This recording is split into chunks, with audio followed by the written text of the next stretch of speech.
Members of the European Parliament are pressuring Ukraine's government to hold early elections as a way out of the crisis that continues to grip the country. EU lawmakers have also called for intervention, using aid, trade and other incentives to support those in favour of an agreement with the Union. Now, Ukraine's government has said that it could renegotiate the terms of the association deal if indeed Europe provides more money. The sides met in Brussels and agreed to discuss a new roadmap towards a possible deal, while in Kiev, anti-government protesters continue to defy the authorities, blocking the city centre with barricades and suspending the work of government institutions.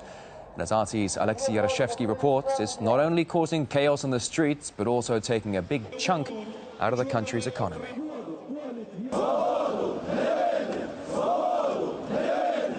Kiev's protests have entered its fourth week with no sign it will die down.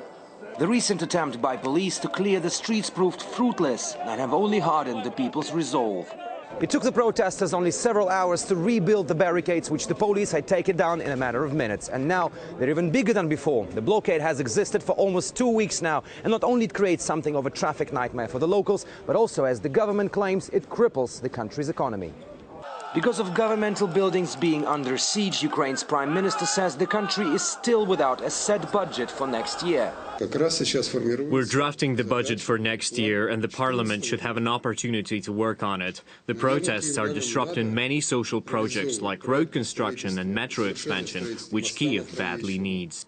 The economic impact is being felt far from the rallies in the capital.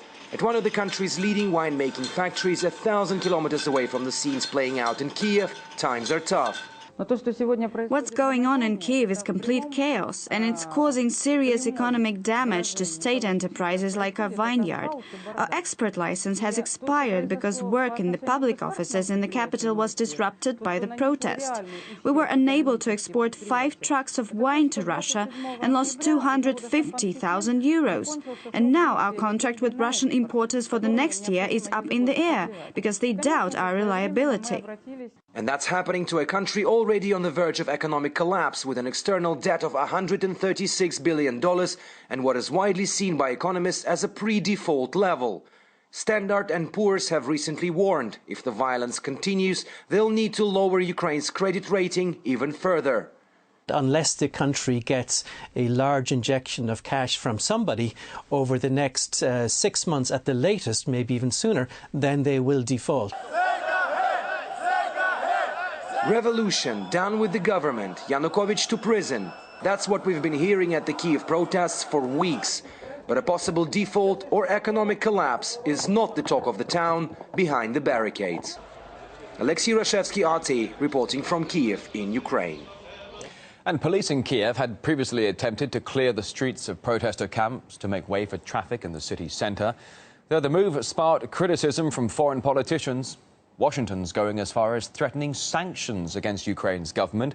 Stephen Cohen, a professor of Russian studies at NYU, he believes the involvement of U.S. officials could have serious consequences.